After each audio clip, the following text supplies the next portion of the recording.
And we are up and running in the Midwest where spring is just getting out of control. It's almost riotous here with the resurgence of warmer weather, those zephyrs from the south coming up and bringing all of these lovely awakening vibrations into our little universe up here. How are you today, Jim Barrett?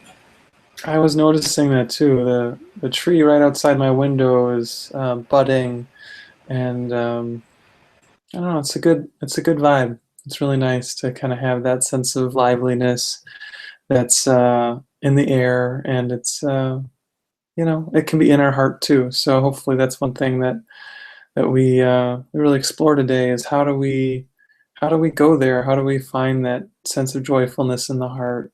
And I think that ties right into the topic for today, which is the next characteristic of the teacher of God, and that is defenselessness. Um, Such a beautiful idea, and I think it's something that's not easy to do.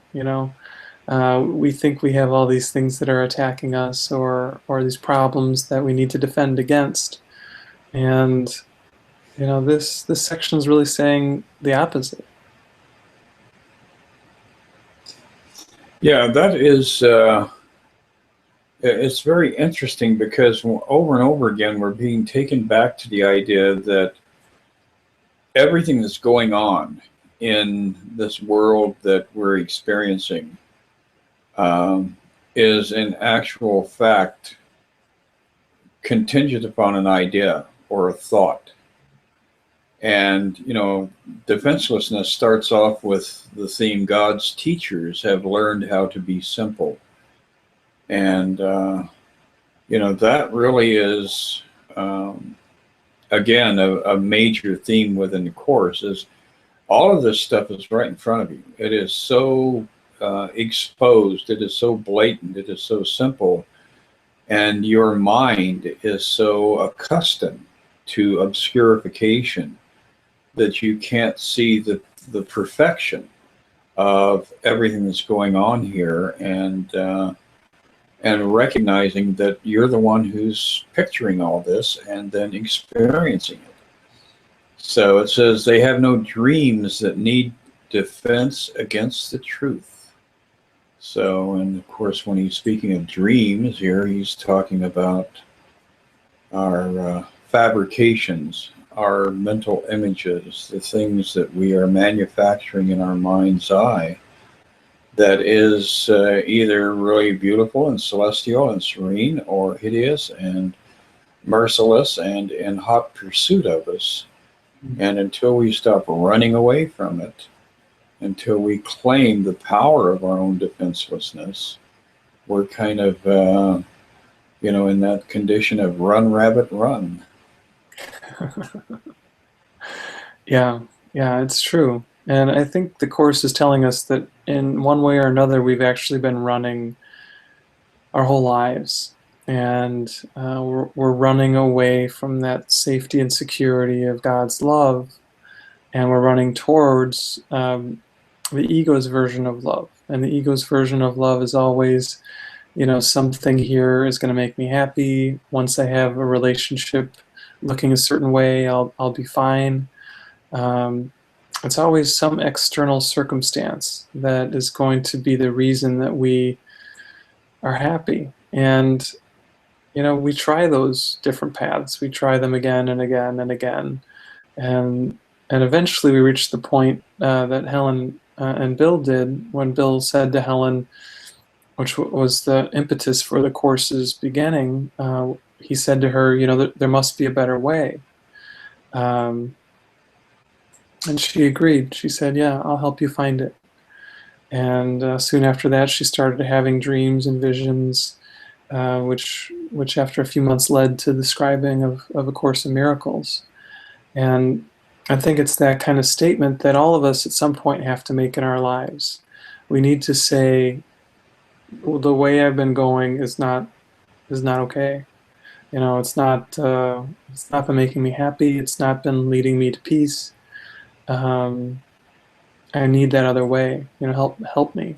Asking for that help. And it doesn't matter, I think, as much what we ask for that help from, but what matters is the sincerity of the desire. And that when we really, really want to find that, that more peaceful, more happy route, the avenue is presented to us.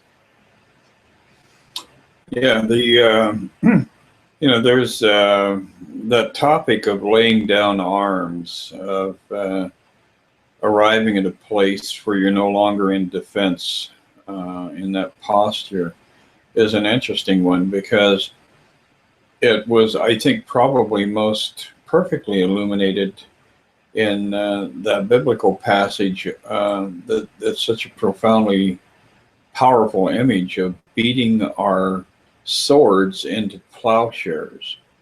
And to me, that really was the core of the philosophy of the really enlightened teachers. And pardon me, I'm going to have to edit that out. Oh, well. Okay. But all of the enlightened teachers from the past recognize that really is the first step into claiming your power, is to not try to defend your power, or use your power to defend, some kind of physical environment, some kind of physical attribute that you feel is in jeopardy. And of course, the only way that anything can be in jeopardy is in your own mind. If you're afraid that something that you have an emotional bond with or an attachment to is going to be taken from you, then you're always in that stance of being alert and, being in expectation of the worst possible outcome. So it really is a deeper systemic process that's going on as we work our way through all these different definitions of what a teacher of God is, because they dovetail and they're very, very powerful. But ultimately, all of this loops back into that one core element of forgiveness. And in for me, today's lesson, forgiveness is a key to happiness. Here is the answer to your search for peace. Here is a key to meaning in a world that seems to make no sense. Here is the way to safety in apparent dangers. So, happiness obviously is one with defenselessness. Yeah, I think that's really true. And we have this this idea that we're going to find happiness kind of on our own, and if we just try a little harder, or tweak our strategy just a little bit, this time it's going to work. And I really like this idea of forgiveness is the key to happiness, because it says that ultimately it's more like turning our plan over to the Holy Spirit, to that mentor within, and saying, okay, why don't I try it your way? And it takes a certain amount of humility to do that. And sometimes we say that, and then we revoke that that granting again. So I think it's kind of part of why they call it a spiritual practice, is we have to practice turning our way of doing it over, and then sticking with that, and doing it again and again and again. And after a while, it starts to become more and more like second nature. And I think that there really is a way that we can see even the problems that come up in our lives as blessings. And the way I think we can make that shift is by knowing that the only way we're going to feel real peace is by letting go of all of our fear, letting go of all of our pain. So that means if something is coming up for us that looks heavy, that looks challenging, uh, we can say, all right, well, now that I have a chance to let this go, I'm going to be that much closer to that real peace that I want. So I like that. Absolutely. Yeah. The next paragraph in today's lesson for me is the unforgiving mind is full of fear and offers love no room to be itself, no place where it can spread its wings in peace and soar above the turmoil of the world. Now, that really is kind of an interesting next step about, recognizing everything that's going on here, is that realization that when your mind is filled with all of these thoughts about everybody else around you, this guy did that against me, that guy did this and screwed my life up, and uh, there's the anger, the turmoil, the unwillingness to release all of these imagined hurts and injuries from the past. And that in itself turns the whole process into a self-perpetuating blockage against actually experiencing a higher level of love where you are in fact united not only with everybody on the planet and everybody in the cosmos, but with that which we define as being God. So as long as you are holding on to any kind of unforgiving thought, you are replacing or you're placing in that space where the forgiveness could occur a sense of fear and a sense of hostility and a sense of aggression. And love doesn't force its way. Love is non-confrontational. Love is like water. So it will wait patiently and build up power until it just simply overwhelms these blockages, either in some sort of mental collapse for us or emotional collapse, or perhaps having our life implode in a multitude of different ways all at once. But whenever we do have these hideous experiences in life, it's probably most directly attributable to the fact that we, in our thinking, in our consciousness, were not able to forgive and release. And so it built up and built up, and we were overwhelmed by it when that wall of fear finally did have to surrender. Yeah, that's a good point. And I remember as you're sharing this time a few years ago where I was on a committee at a church that I was a member of, and in that committee there was a man that I just found so irritating. And I was like, oh my gosh, every time I had to interact with them, it was like the feeling of the nails going down the chalkboard. It was that kind of thing. And um, I wasn't seeing that what I was really bothered by was something within myself. It really looked like it was this guy that was the problem. And I think this is just sort of a very concrete example of what you're talking about, that we bring that seeming upset back within ourselves, and we see that that's where it's only always been. And the good news about that is that we then can make that other choice. We can choose to say, this current way of looking at things, this current way of feeling things, is not okay, and something's got to give.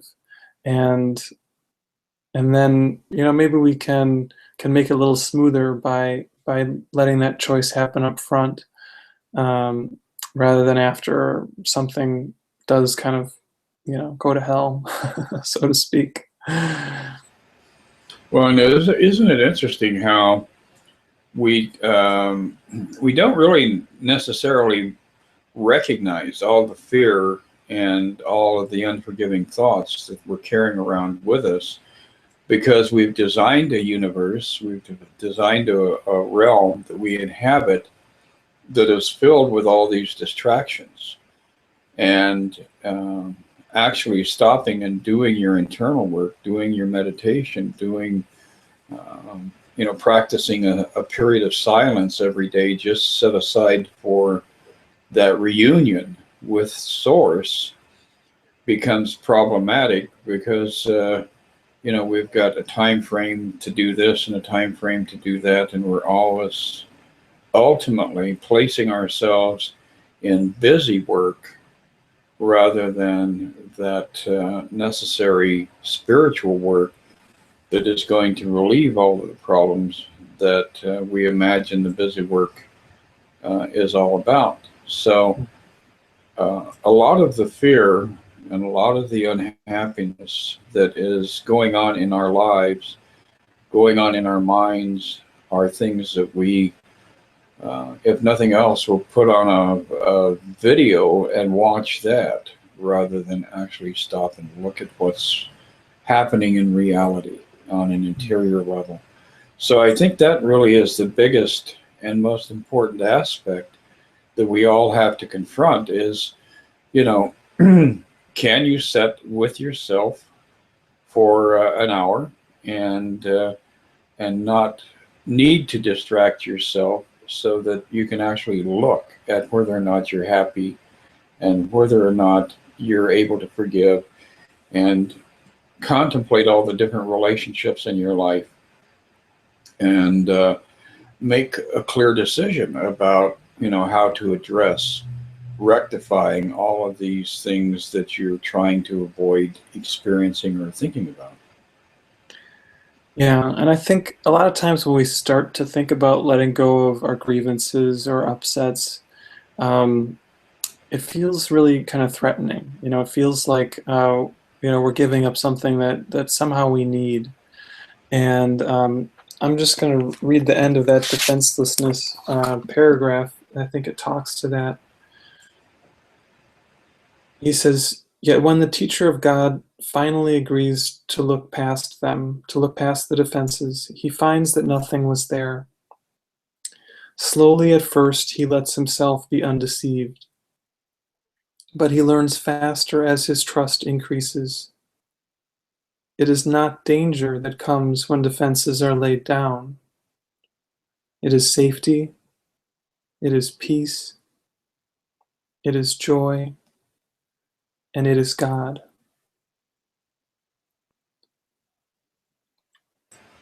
I think we're always afraid it's going to be something else that comes.